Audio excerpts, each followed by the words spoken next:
2 weeks ago, BlackRock filed for a spot Bitcoin ETF. Last week, WisdomTree also filed for a spot Bitcoin ETF.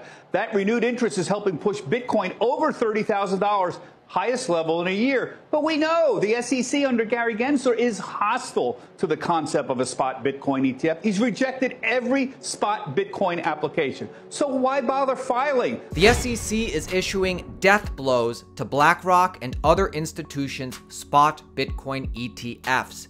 In a surprise turn of events, the SEC calls BlackRock and Fidelity their Bitcoin ETF applications inadequate. Is Gary Gensler trying to cover up for his inadequacies?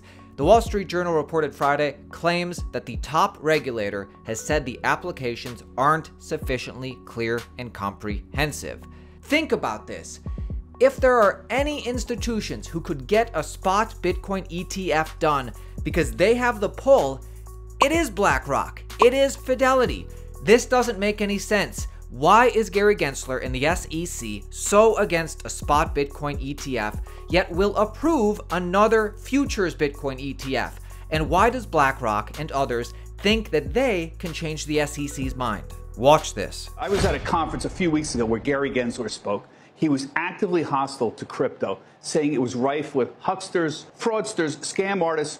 Why does WisdomTree and BlackRock believe you might change Gary Gensler's thinking about this? Well, they have allowed futures-based ETFs. Now, the question is, why have they been so against the spot market? And you go into, the rejections that they've had, and they talk about manipulation of prices, and they really want exchanges that are sharing information to question this market manipulation. So I think one of the things that the recent filings have in common, without talking about any specific filing, is that they're trying to have data sharing surveillance agreements between exchanges to help make the SEC comfortable with this question about price manipulation. They got there on the futures market, and the futures market is based off of spot prices, right? So they were able to get comfortable, but part of that is because the futures market is sharing information with the SEC. Yeah. So I think as you see that unfold, that's going to be one of the key points that we think of these new applications. Why is the SEC issuing death blows to spot Bitcoin ETFs? It all has to do with this: surveillance sharing. This is something futures ETFs have gotten right, and this is something spot ETFs have yet to get right, at least according to the SEC. Listen to this, because this is what will happen right before BlackRock's spot Bitcoin ETF will get approved. I think what might be the game changer here was the language in NASDAQ's 19B4 filing on this iShares ETF, which stated that NASDAQ is expecting to enter into a surveillance sharing agreement with a United States spot Bitcoin exchange. That could be the game changer, because if you think about this, the SEC and Chairman Gary Gensler have been crystal clear that they're not allowing a spot Bitcoin ETF until they have regulatory oversight of crypto exchanges, right? They've repeatedly pointed to concerns over fraud and manipulation in the underlying spot Bitcoin market as a primary reason for rejecting Bitcoin ETF applications. Well, one way to potentially overcome those concerns is for the Bitcoin ETF's listing exchange to enter into a surveillance sharing agreement with a spot crypto market that the SEC deems is of significant size. So if you look at the iShares Bitcoin ETF proposal, let's say NASDAQ is able to enter into an agreement with an exchange such as Coinbase. Theoretically, that could clear a pathway towards approval, since it would directly address the SEC's main concern. NASDAQ, or a TradFi asset exchange like NASDAQ, needs to partner with a US Bitcoin spot exchange like Coinbase. This will happen, and when it does, get ready. Hey guys, this video is sponsored by Dione Protocol. Dione is a revolutionary L1 blockchain in development, enabling renewable energy trade, and is being developed by the best minds in crypto. Dione is the world's first L1 powered by renewable energy. Expect a full launch in early fall. The news today, the Testnet is here. This week, Odyssey Testnet is here ahead of schedule, preparing for takeoff, onboarding community beta testers soon. Stand by for future announcements. You can be a community beta tester on Testnet. Check out this project, links below. There are 3 big parts to their ecosystem: Odyssey, Orion, and Nebraska. Orion utilizes Starlink and solar energy to validate its blockchain. With Nebraska, Dione is looking to democratize renewable energy with Nebraska's P2P marketplace. This whole project is led by the original lead developer of Phantom, PhD in energy economics, and a 3x acquired tech entrepreneur. It's in good hands. My friends, this is your chance to get into this ecosystem early. The Testnet is here. You can be a community beta tester. Click through to the website linked below. This is a very interesting project. Put them on your radar.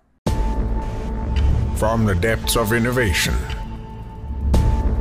emerges the beacon of a sustainable blockchain, aiming towards a future fueled by the relentless force of the sun. Odyssey, Testnet, deployed.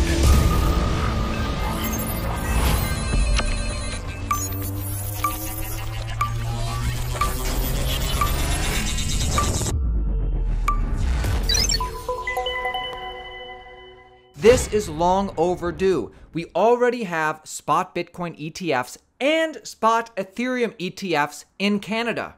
Listen to this. How much does it matter to investors, to U.S. investors, that we don't have a spot ETF here? Because there is one in Canada, right? It's been there for years. It's been there for years. Do U.S. investors, you think some of them have restrictions that don't allow them to make those purchases? Does the SEC also care that the Canadians have allowed it?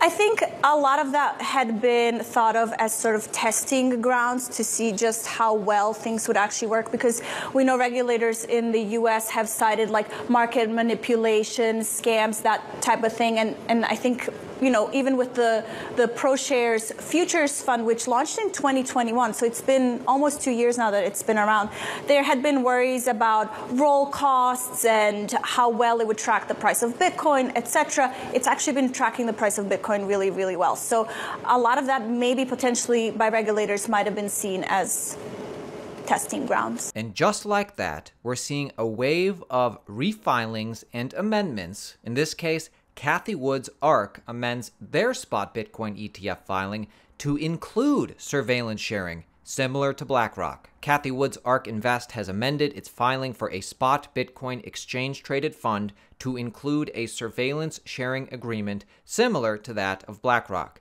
The agreement would be between the CBOE BZX exchange, on which the ETF would be listed, and a US-based spot Bitcoin trading platform.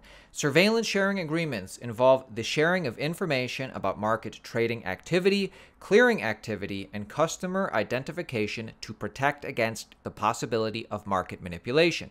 The inclusion of the agreement in BlackRock's application was seen as a potential breakthrough for the listing of a spot Bitcoin ETF in the US, dozens of applications for which the SEC has rejected. Do not be fooled. A spot Bitcoin ETF will be approved in America. It's only a matter of time. Make sure you subscribe. You're going to want to stay in tune with what's going on in the world of crypto. We keep you updated on a daily basis and actually show you what's going on in the world. Mastercard goes all in on crypto. Mastercard is set to launch its multi-token network product, signaling the company's increased focus on digital assets and blockchain tech. Per the announcement, the MTN aims to make transactions within the digital asset and blockchain ecosystem secure, scalable, and interoperable, providing a set of foundational capabilities for efficient payment and commerce applications. Hey, if you'll be in Portugal around the 10th through 12th of July, use our code Altcoin Daily 50 for 50% off tickets to Blockdown Festival. It's not just a conference, it's an experience, it's a festival. We'll be speaking there, we'll be hanging around. I hope to see you there. Again, use our code 50% off tickets.